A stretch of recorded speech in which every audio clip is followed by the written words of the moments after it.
Bien, donc maintenant qu'on a vu un petit peu tout ce qui était généralité sur les macros, hein, donc notamment l'enregistrement automatique de macros, mais également les aspects relatifs à la sécurité et l'intérêt principal de l'enregistrement automatique de macros que je résume ici, c'est-à-dire de vous permettre de pisser le code, hein, lorsque vous allez écrire vous-même vos propres instructions. On va voir maintenant l'environnement de programmation proprement dit, qu'on appelle donc le Visual Basic Editor, VBE, et vous le savez, on l'a vu dans une vidéo précédente, on bascule d'Excel vers VBE avec Alt F11. Donc on y va. Logiquement, la fenêtre de VBE devrait grosso modo se présenter comme ce que vous avez actuellement sur mon écran.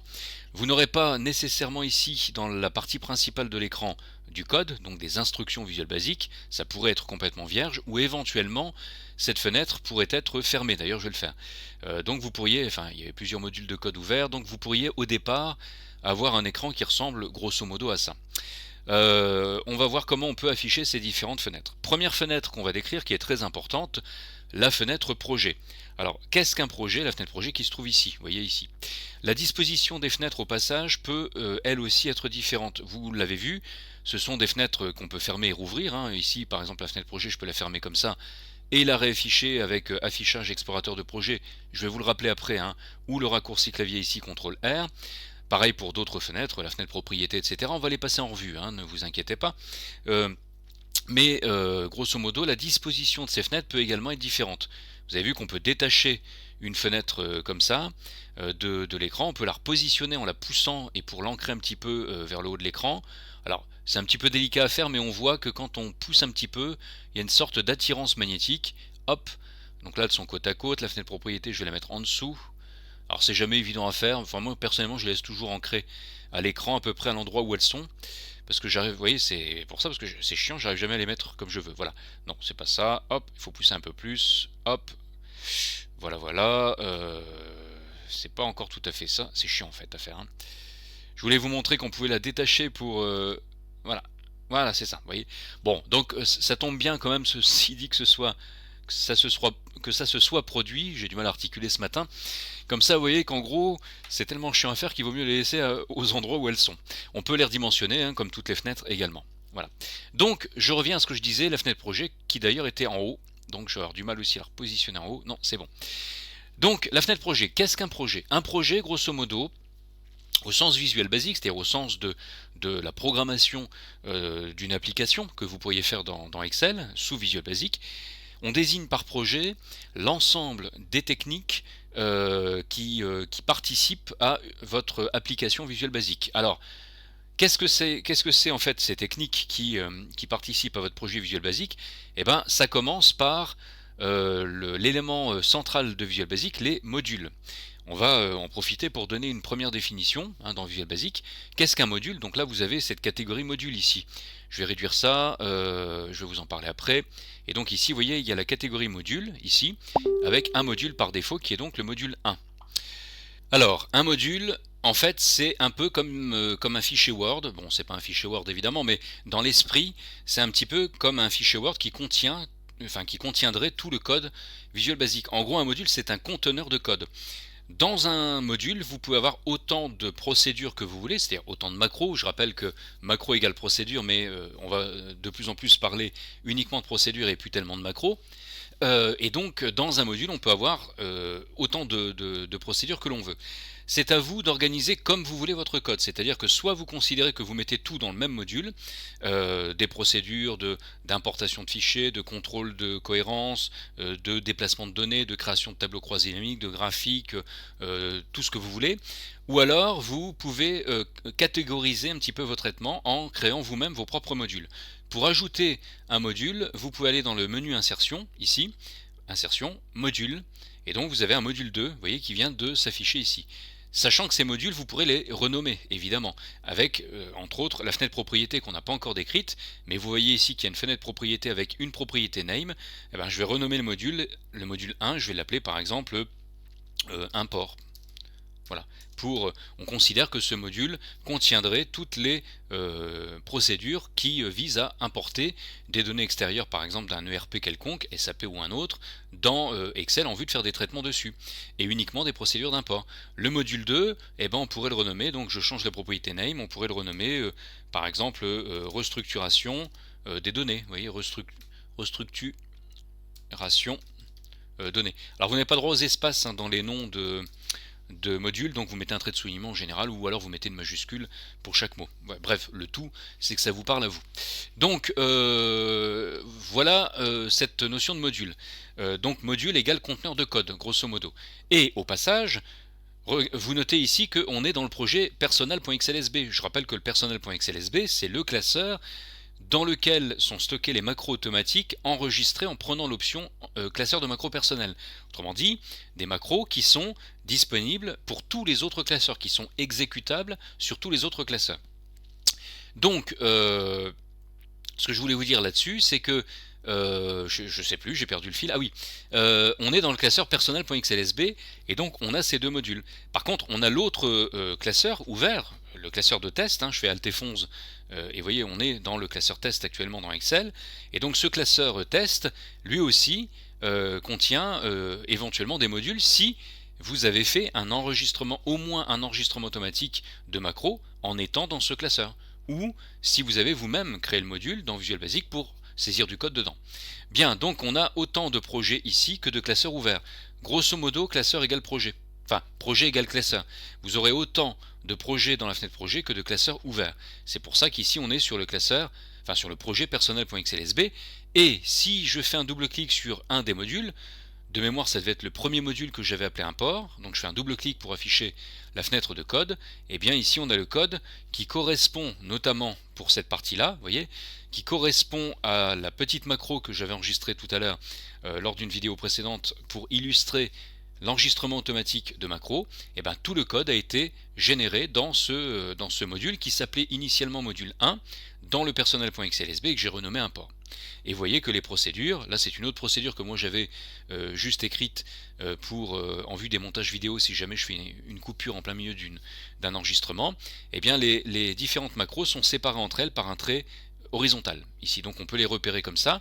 Et au passage, vous avez en haut de la fenêtre de code ici, donc ici à cet endroit là, une liste déroulante qui vous permet de passer d'une macro à une autre, d'une procédure à une autre, montage vidéo ou première macro. Alors on voit pas trop la différence ici parce que le code de la petite macro que j'avais faite en vue du montage vidéo est relativement court, enfin on le voit quand même. Si vous prenez ici première macro, hop, le curseur va directement se positionner au début de la procédure que vous avez choisie, ce qui permet de naviguer plus facilement au sein d'un module. Donc ça c'est la notion de module, et donc module égale conteneur de code. On peut réduire ou développer la catégorie ici. Même chose ici donc pour le projet test qui correspond au classeur dans lequel on est. Je peux dérouler et on voit qu'il y a ici un module. Je fais un double clic dessus pour voir le code. Faites bien attention de faire un double clic, puisque en fait si vous ne faites pas un double clic, vous voyez, si vous cliquez une fois simplement, regardez, je vais cliquer ici sur le module, admettons restructuration de données du projet personnel. J'ai l'impression que la fenêtre, visuellement parlant, que cette fenêtre là correspond au code de ce module qui est en sélection dans la fenêtre. Or c'est pas du tout le cas.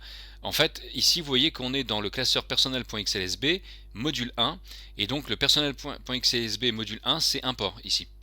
Là si je fais un double clic sur module 1 ici, je suis sur module, alors c'est le même type de code parce que j'avais dû le copier-coller à l'époque, mais regardez, si je fais un double clic ici, je vois le code de import. Si je fais un double clic ici, je vois rien parce que j'ai supprimé le code précédemment. Mais ce que je veux dire, c'est que là je suis dans le module 1 du classeur test. Si je clique ici par exemple, j'ai l'impression visuellement que c'est ce module qui est sélectionné et dont je vois le code. Or c'est pas le cas, je vois le code du module 1 du classeur personnel.xlsb. C'est même plus vicelard que ça, parce qu'en fait non, personnel.xlsb c'est l'endroit où, c'est le classeur de la sélection, alors que le nom du module c'est le, vous voyez ce que je veux dire, ici on est sur le, vous voyez, on est sur le module import ici du classeur personnel.xlsb. Là je suis sur le module 1 de test.xls. Si je clique ici, ce qui est un peu vicelard, c'est que on voit toujours le nom du module en cours, donc en fait ça montre bien qu'on est sur le module 1 du classeur test ici, alors que il met le nom du classeur personnel. C'est pas le cas du tout. Je vois le module 1 du projet test et non pas de personnel. Donc faites attention. Faites toujours bien un double clic pour afficher le code, hein, surtout. Voilà. Donc premier objet, première catégorie d'objets dans la fenêtre projet, je vais réduire le personnel ici, c'est donc cette notion de module ici. Deuxième catégorie d'éléments dans un projet, les objets Excel. Vous voyez ici qu'il y a une catégorie Microsoft Excel Objets avec autant d'objets qu'il y a de feuilles, feuille 1, feuille 2, feuille 3, etc. Et puis un objet qui s'appelle This Workbook. Alors qu'est-ce que ça sert-il? Les modules, on sait que les modules contiennent du code, très bien. En général, le code que vous allez écrire, je vais agrandir cette fenêtre hein, ici, en général le code que vous allez écrire sera toujours dans des modules situés dans la catégorie module, c'est-à-dire dans des modules situés ici, dans cette catégorie module. Je viens de dire deux fois la même chose, c'est pas grave. Par contre, vous avez pour chacun des objets d'un classeur Excel, autrement dit, chacune des feuilles d'un classeur Excel, vous avez également des modules. C'est-à-dire vous avez en quelque sorte une sorte de module encapsulé dans chaque feuille qui sert également à contenir du code. Il y a deux avantages à ça, enfin principalement deux visées. La première, c'est que si vous mettez, alors pour afficher le module d'une feuille, vous faites un double-clic sur le nom de la feuille. Par exemple ici, je vais afficher le module de la feuille 2. Je fais donc un double-clic sur feuille 2, et là je suis, on le voit tout en haut, sur la fenêtre de code, ici, de la feuille 2 du classeur test. Très bien. Si je mets du code, c'est-à-dire une procédure, dans ce module de la feuille 2, première différence par rapport à un module classique, ce code ne pourra s'exécuter que sur cette feuille 2 et pas sur une autre feuille du classeur. Je rappelle que si vous mettez une procédure, c'est ce qui est le plus courant, dans un module classique, donc un module situé dans la catégorie module, là je suis sur la fenêtre de code module 1 du classeur test, je vais écrire une procédure, je vais l'appeler sub test 1. D'accord? Je vais faire un truc tout bête, hein. Je commente pas parce qu'en fait on verra tout ça par la suite. Je vais écrire dans un champ qui va de A1 à B20 par exemple, je vais écrire par exemple Toto. Toto, voilà. Ok, là j'ai donc écrit ce code tout bête, et puis je vais mettre autre chose, je vais dire que dans range de les B2 à B8, je vais mettre ça en gras. Donc point fond, point bold, égale true. Je sais pas si je l'ai dit précédemment, mais j'ai un anglais de merde, hein. Donc vous pouvez vous foutre de moi au niveau de l'accent, il y a matière. Donc je viens maintenant, donc ça j'ai écrit cette petite procédure absolument nulle dans la fenêtre de code du module 1, donc de la catégorie module. Bien, je viens sur le classeur, je suis sur la feuille 1 actuellement, d'accord? Je vais faire Alt F8 et je vais exécuter test 1. Bon bah il me fait le boulot sur test 1, pas de souci. Ok, maintenant si je vais sur une autre feuille, par exemple la feuille 4, je refais Alt F8, j'exécute test 1, c'est parti, et là aussi il fait le boulot. Donc quelle que soit la feuille sur laquelle vous allez exécuter votre traitement, la feuille 8 par exemple, hop, Alt F8, j'exécute test 1, vous voyez, il fait le boulot partout. Autrement dit, un traitement, une procédure qui va être consignée dans un module standard, dans un module classique, c'est-à-dire un module qui se trouve dans cette catégorie module de votre projet, c'est-à-dire de votre classeur, va s'exécuter sur toutes les feuilles potentiellement. Si vous mettez ce même code, c'est-à-dire que là ce que je vais faire, c'est que je vais sélectionner les instructions, je vais les couper pour éviter de les retaper, et je vais aller sur la fenêtre du module de la feuille 3 par exemple. Donc, alors, juste une chose en passant, vous savez que là vous avez les noms de feuilles d'origine et entre parenthèses le nom convivial. Bon là c'est un peu merdouillé, vous voyez là je vois feuille 3 entre parenthèses feuille 4. Pour éviter toute confusion, un petit coup de Alt F11, je vais renommer par exemple, tiens la feuille 5, je vais la renommer Toto. C'est toujours Toto qu'on prend dans les cours, complètement con, il faudrait qu'on prenne un nom un peu différent. Bref, je reviens donc dans VB. Donc là on voit que la feuille 4 c'est celle qui s'appelle d'une manière conviviale Toto. Donc double-clic sur la fenêtre en question et je vois ici la fenêtre du module de cette feuille. Hein, on a vu avant que chacune de ces feuilles contenait un module. Donc je vais choisir ici en haut non pardon, c'est pas ça que je voulais dire. Je vais taper cette procédure, donc sub, j'aurais donc pu prendre l'entête et le pied de procédure du coup. Subtest, ou test 1, peu importe, et puis je colle les instructions. Voilà.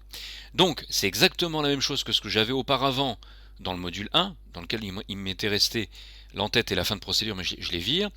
Et donc là j'ai mis exactement la même chose, mais dans la feuille, enfin dans le module de la feuille Toto. Bien. Alt F11 pour basculer vers VB. Je vais me mettre sur Toto, n'importe où. Alt F8, j'exécute cette macro test 1. Et on le voit de par le chemin d'accès qui est indiqué que cette macro test 1 est bien une macro qui est stockée dans le module de la feuille 4, qui s'appelle donc convivialement Toto.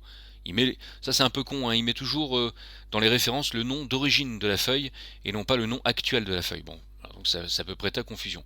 J'exécute et donc il fait le boulot. Normal. Je viens sur feuille 6 par exemple. Ok, Alt F8, j'exécute la macro test 1 qui se trouve dans le module de la feuille 4, j'exécute et en fait il ne se passe rien. En réalité, il a exécuté ce traitement dans Toto. Alors pour le voir, puisqu'en fait il y avait déjà ce traitement qui avait été exécuté au préalable, je vais supprimer le contenu des cellules qui avaient été remplies. Je me mets par exemple sur la feuille 9 au pif, Alt F8, j'exécute test 1 de la feuille 4, hop, il ne se passe rien sur la feuille 9, par contre sur la feuille Toto, et ben en fait il a fait le boulot.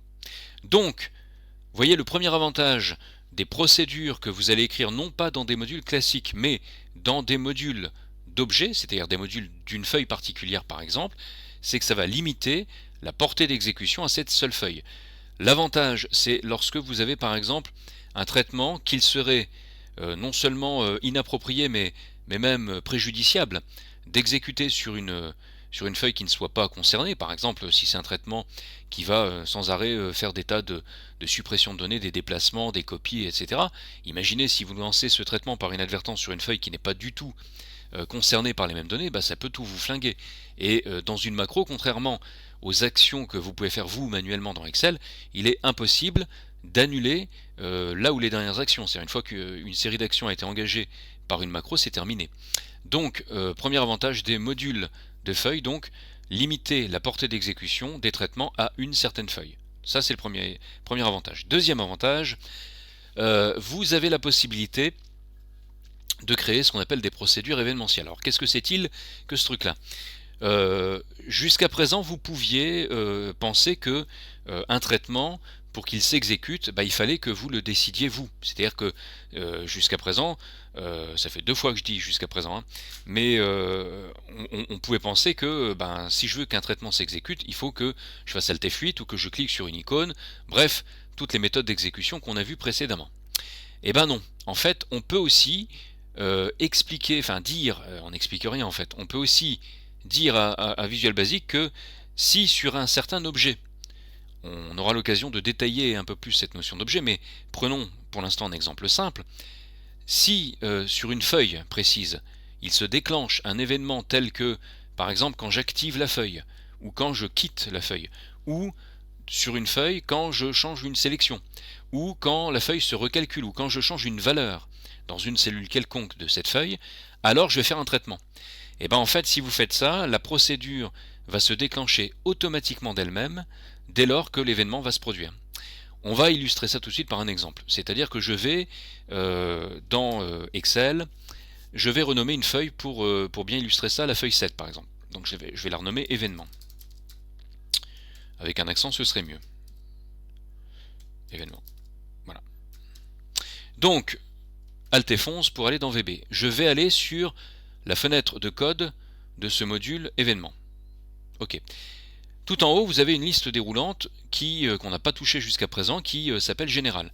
C'est la catégorie générale, c'est la catégorie qui vous liste toutes les macros, toutes les procédures que vous avez pu saisir dans ce module de feuille, et qui donc, je le rappelle, ne s'exécuteront que sur cette feuille.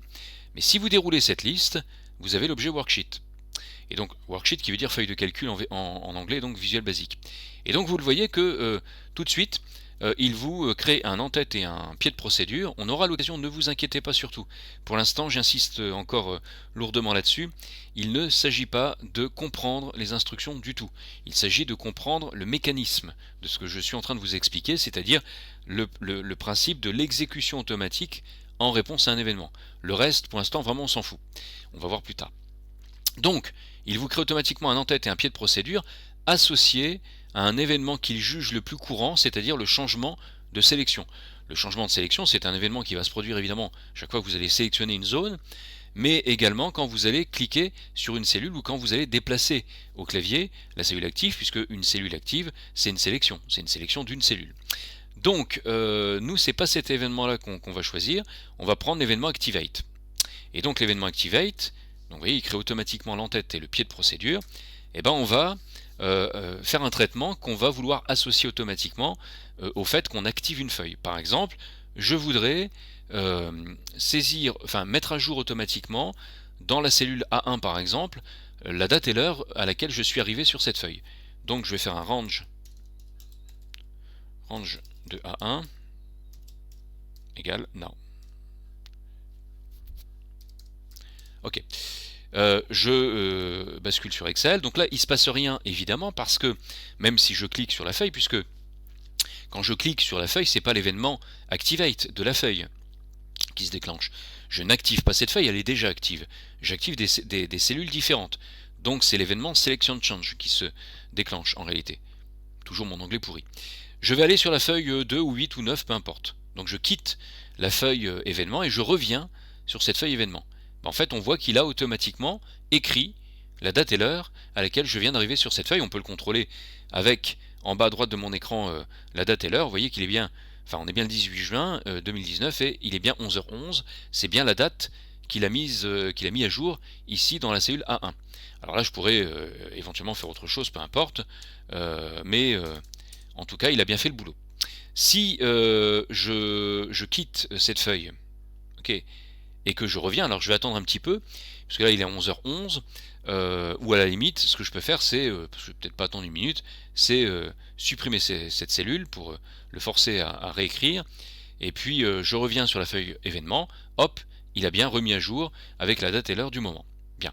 Donc on voit bien que ces procédures événementielles peuvent être très pratiques, parce que vous pourriez dire, voilà, à chaque fois que j'arrive dans une feuille, eh ben, je vais automatiquement faire des traitements ou même effectuer certains réglages dans Excel, des réglages qui seront appropriés à cette feuille particulière compte tenu de son contenu particulier. Je vous donne un exemple tout bête et ça va nous permettre de voir une autre notion, en tout cas de commencer à voir une autre notion très importante, c'est la manière de récupérer le code que vous allez enregistrer avec l'enregistreur automatique de macros dans vos traitements.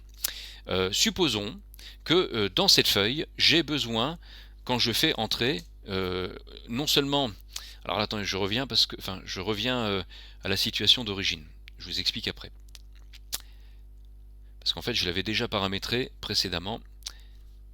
Voilà. Vous savez que le comportement, par défaut, quand vous faites entrer pour valider une donnée, c'est que la cellule active descende en dessous.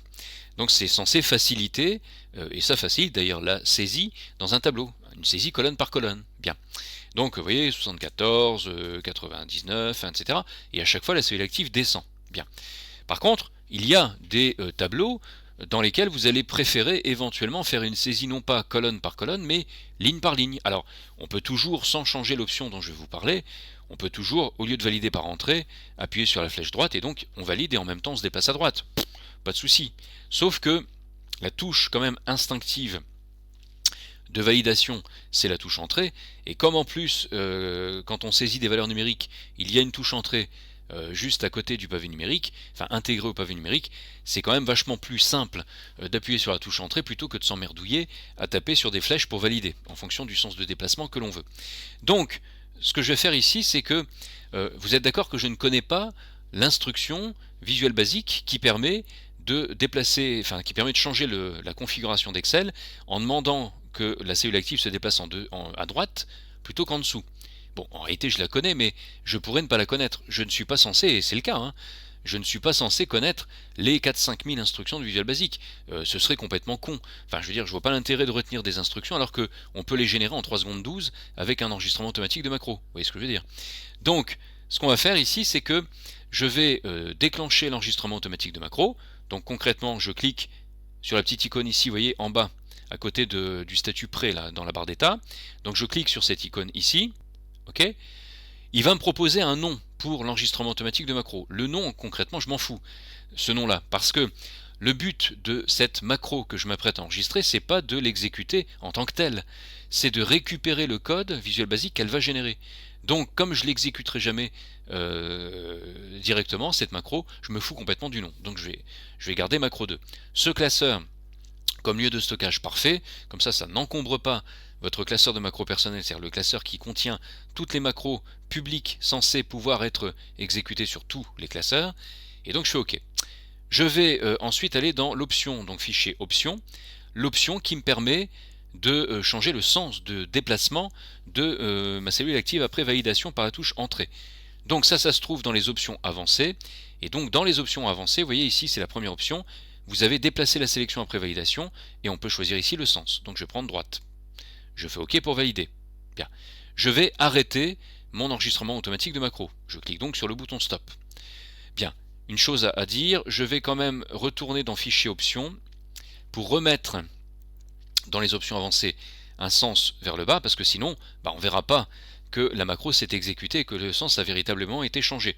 Donc là, vous voyez, quand je fais entrer, il se déplace bien vers le bas. Ok ? Bien. Je vais maintenant dans l'éditeur VBE.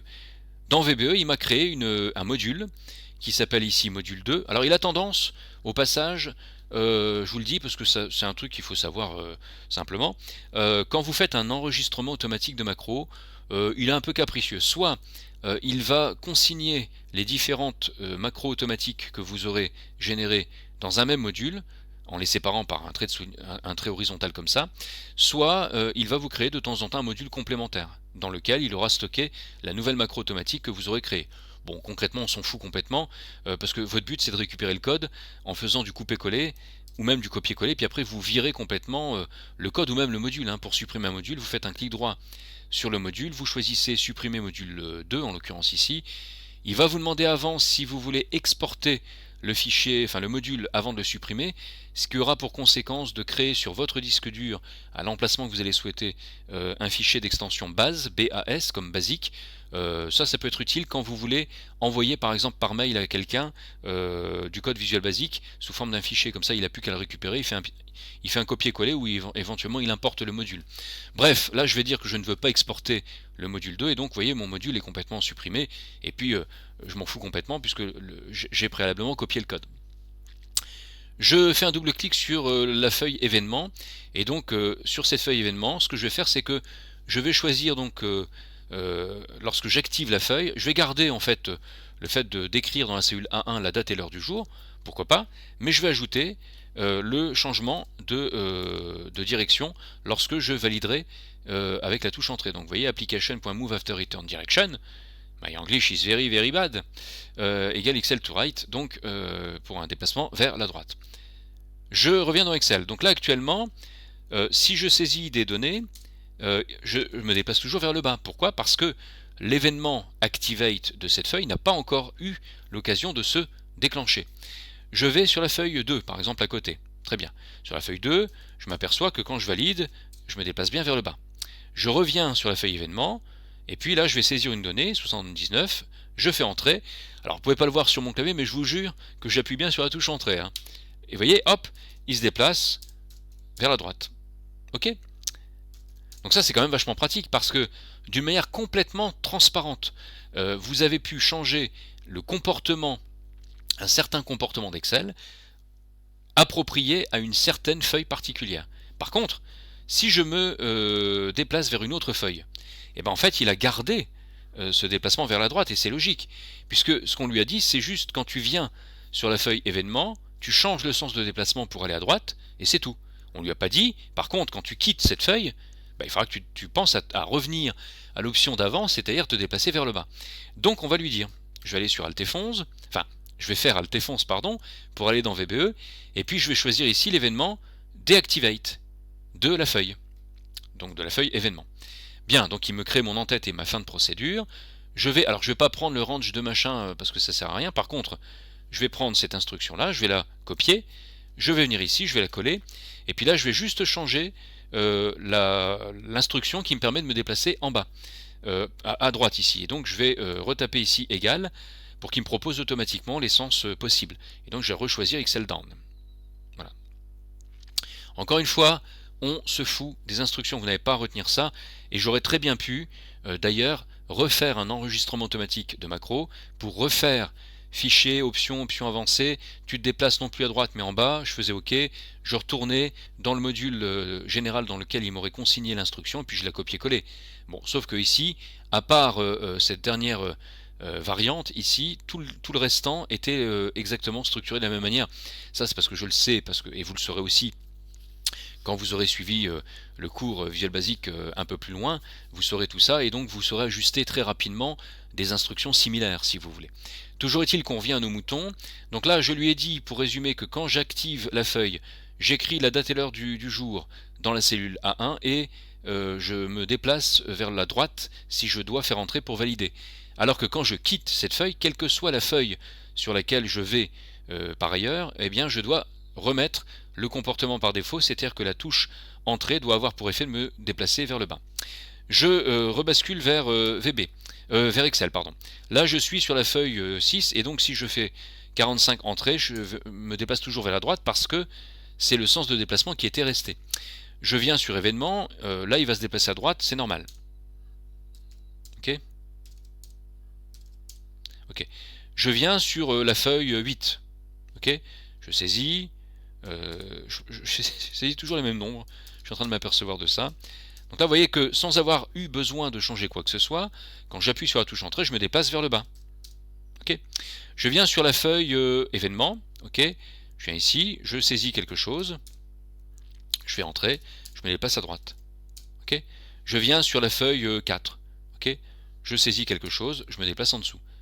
Donc vous voyez que sans avoir encore une fois eu à toucher à quoi que ce soit, là, il y a des comportements comme ça qui peuvent être automatiquement modifiés dans Excel sans que vous ayez besoin de penser à déclencher une macro qui va changer ses réglages.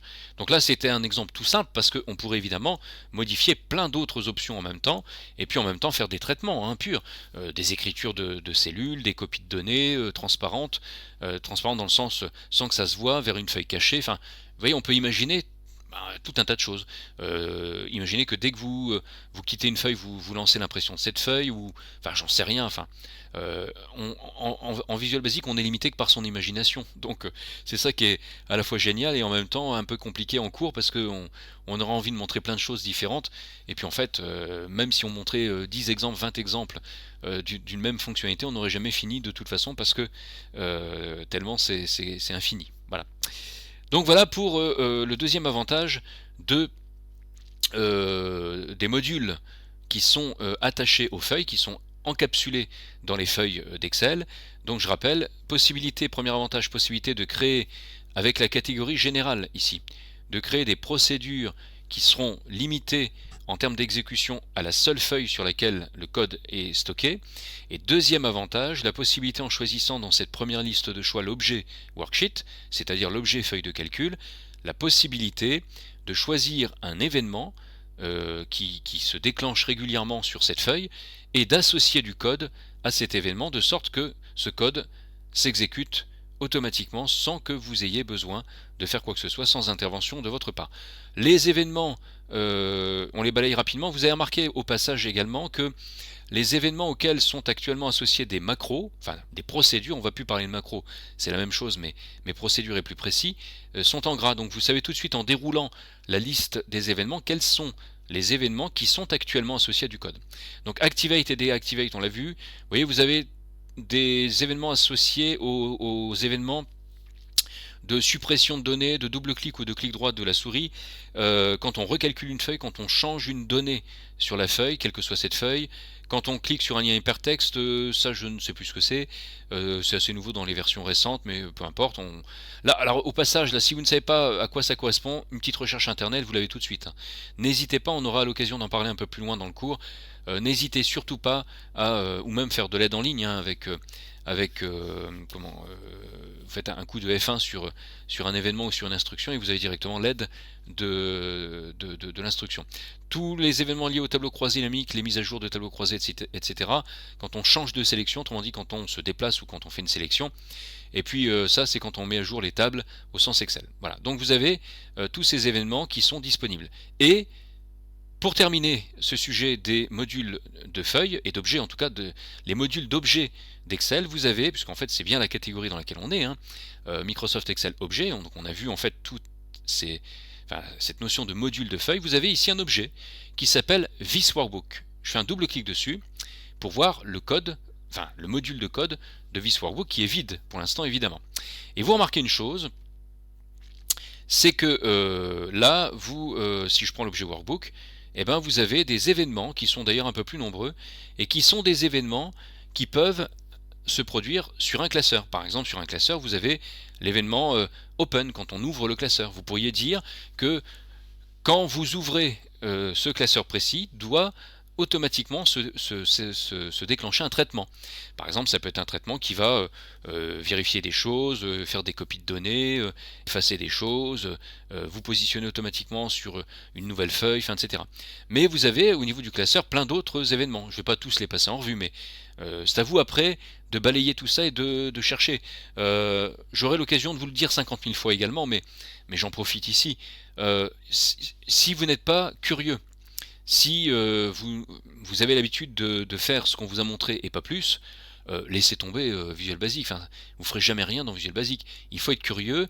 Par exemple, quand vous avez une liste comme ça, bon bah même si vous ne parlez pas super bien anglais, enfin moi je parle anglais comme je vais pas le dire parce que c'est pas très poli, hein, j'arrive à peu près à comprendre quand même ce dont il s'agit. Et encore une fois, si vous ne comprenez pas, petite recherche internet vite fait, tapez toujours Excel devant ou Excel Visual Basic, et puis après le nom de la propriété, vous avez directement l'explication, vous voyez. Mais cherchez, creusez, quand vous avez une liste comme ça, dites-vous tiens, modèle change, qu'est-ce que c'est? Moi-même je sais pas, enfin si je me doute, c'est quand on change le modèle associé à un classeur. Mais quand vous avez, je sais pas moi, je les connais à peu près toutes, mais quand vous prenez par exemple add-in install, c'est quand vous ajoutez une macro complémentaire, et si vous ne savez pas ce que c'est, bon bah vous tapez dans Google Excel Visual Basic ou Visual Basic tout court, mais enfin plutôt Excel Visual Basic, add-in install et vous allez avoir une explication sur ce que ça signifie. Voilà, et donc là on va faire un petit exemple. On va dire que à chaque fois qu'on crée une nouvelle feuille ici dans ce classeur, donc encore une fois l'entête et le pied de procédure c'est lui qui s'en occupe, donc ça c'est très bien. On va dire que on va demander automatiquement et systématiquement à l'utilisateur d'entrer à la suite de la création de la nouvelle feuille le nom de cette feuille. Donc je vais faire un ActiveSheet.name. Encore une fois, on ne retient pas les instructions pour l'instant, enfin vous n'avez pas à le faire. On va voir tout ça après. Hein. Égal input box. Donc entrer le nom de cette nouvelle feuille. Hop, voilà. Donc c'est une instruction toute bête qui fera qu'à chaque fois que dans ce classeur on créera une nouvelle feuille, eh ben, il va automatiquement enchaîner avec la demande de saisie d'un nom pour cette feuille et ensuite il renommera cette feuille avec ce nom. Donc je rebascule Alt F11 dans Excel, je vais installer une nouvelle feuille, soit je clique sur le plus ici, soit je fais un clic droit sur une feuille quelconque pour choisir insérer et pour choisir feuille, mais enfin je vais quand même plutôt cliquer sur le plus, c'est plus pratique. Bah, vous voyez qu'il vient de me créer une feuille qu'il a appelée par défaut feuille 11, mais il affiche cette boîte de dialogue et il me demande d'entrer le nom de la feuille. Donc je vais l'appeler par exemple, je sais pas moi, zone A. Voilà. J'espère que le nom ne vous donne pas des boutons. Zone A. Ah, elle est pourrie. Vous voyez, donc ça c'est quand même vachement pratique. C'est un comportement tout bête, hein, mais c'est vachement pratique parce que vous n'avez pas besoin de créer la feuille et ensuite de faire un clic droit, renommer, taper le nom et OK. Par contre, si je vais sur un autre classeur, je vais créer un nouveau classeur, je fais CTRL N raccourci clavier, donc là je suis sur un nouveau classeur qui s'appelle classeur 2, et ben là si je crée une nouvelle feuille, il se passe rien, hein. Enfin il se passe rien, il crée ma nouvelle feuille, mais pour autant il ne me demande pas de la renommer, parce que je ne suis pas dans le classeur concerné par ce code précisément qui consiste à lui dire, dans cet objet, dans This Workbook, donc dans ce classeur test.xlsm, donc dans ce classeur, à chaque fois que tu crées une nouvelle feuille, tu me demandes dans la foulée le nom, et puis tu changes le nom de la feuille avec ce nom. Et donc j'ai plein d'autres événements comme ça. Vous voyez, à chaque fois que j'active une feuille, à chaque fois que je change que je change de feuille, que je recalcule une feuille, à chaque fois que que je redimensionne une fenêtre. Vous voyez, il y a des tas d'événements comme ça. Voilà, avant de fermer mon classeur, avant d'imprimer le classeur, vous voyez, avant de le sauvegarder. Il y a plein d'événements comme ça avant de créer un nouveau classeur, un nouveau graphique, pardon. Il y a plein d'événements comme ça qui sont potentiellement associables à un code que vous taperez librement. Voilà pour ces modules d'objets. Et donc un projet, pour revenir à ce qu'on est en train de décrire, c'est-à-dire un projet Visual Basic, c'est principalement les modules classiques, dans lesquels vous allez avoir tout le code qui va être censé être exécuté sur n'importe quelle feuille du classeur en cours, mais vous avez également les modules d'objets, donc les modules de feuilles, procédures limitées à telle ou telle feuille, ou alors procédures événementielles, et également les procédures événementielles du classeur lui-même. Et puis vous avez une troisième catégorie d'objets qui vont participer à ce qu'on appelle un projet Visual Basic.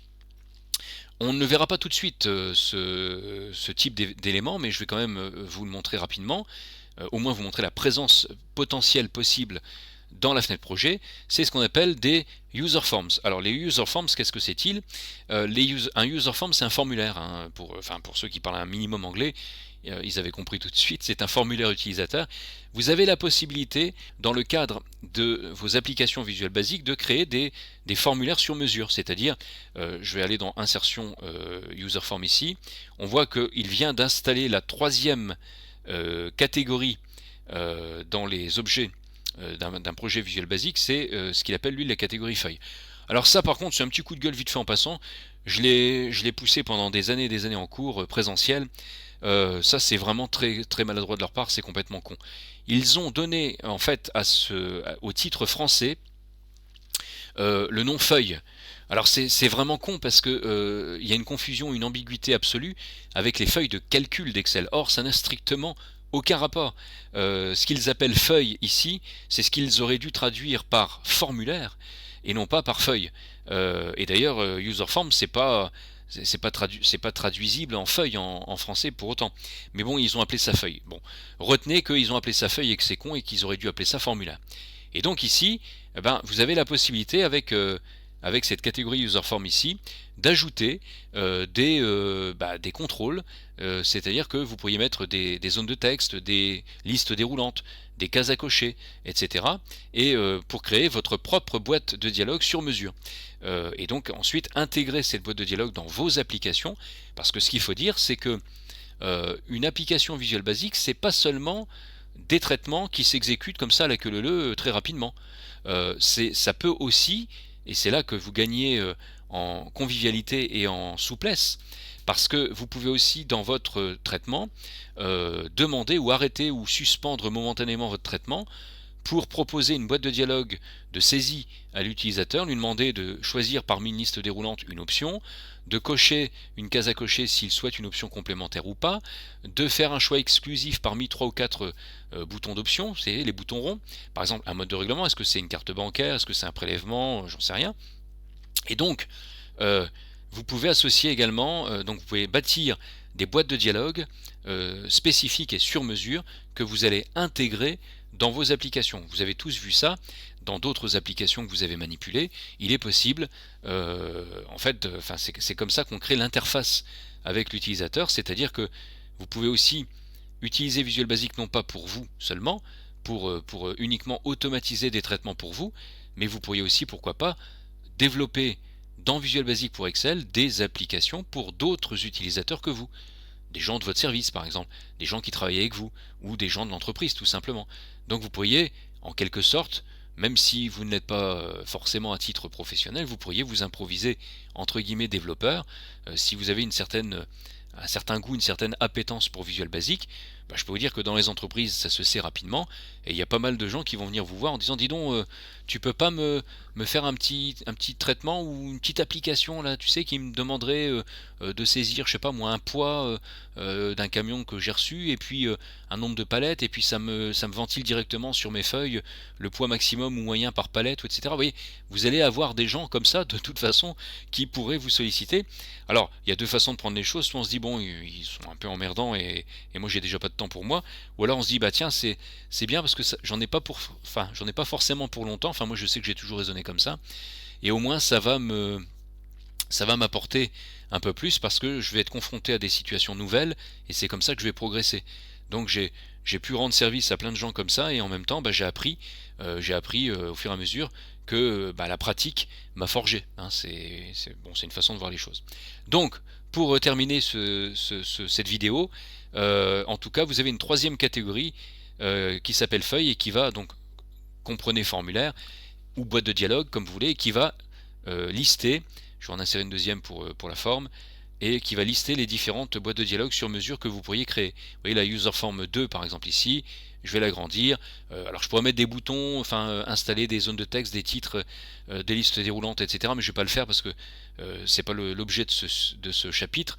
Mais vous voyez, si je viens sur le user form 1 que je vais réduire comme ça, et que je vais ensuite sur le user form 2 ici, on voit bien qu'ils sont tous les deux différents, ne serait-ce que par la taille.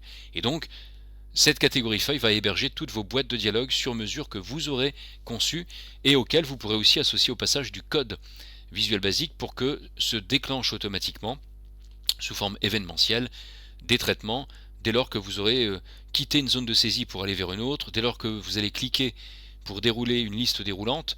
Et ben, vous pouvez dire en programmation automatiquement, dès que je clique, il se déclenche un autre traitement où il se passe quelque chose. Voilà pour la définition de ce qu'est un projet, et donc cette fenêtre projet liste les différents projets pour tous les classeurs que vous avez ouverts, je le rappelle. Ok ? Voilà, on continue dans la vidéo suivante avec le reste de l'environnement.